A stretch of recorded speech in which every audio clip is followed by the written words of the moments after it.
শিক্ষকরা সবাই মিলে যে এই পথে নেমেছেন, কি চাইছেন বলুন?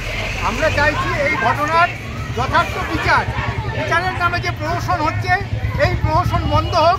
আমরা যেহেতু শিক্ষক, তাই শিক্ষকরা চায় যে সমাজে একেবারে পুরো এই ধরনের অন্যায়, অত্যাচার, অবিচার, ব্যভিচার এবং যে নৃশংস ঘটনা হয়েছে, সে শুধু ভারত নয়, বাংলা নয়, জাতীয় নয়, এটা আন্তর্জাতিক ক্ষেত্রে পৌঁছে গেছে। তাই আমরা শিক্ষক, আমরা ছেলে মেয়েদের শেখাই, তাই আমরা ক্লাসে গিয়ে ভাব সম্প্রসারণ করি যে অন্যায় যে সয়, অন্যায় যে করে, তব ঘৃণা তেন তিন সমদরে, অর্থাৎ আমরা আর ওগুলো করতেই পারবো না। তাই আমরা আজকে পথে নেমেছি। আপনার নাম এবং কাদের তরফে নেমেছে?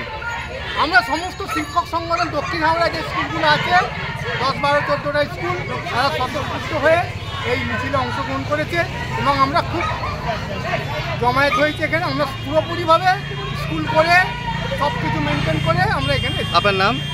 আমার নাম সনদ মন্ডল।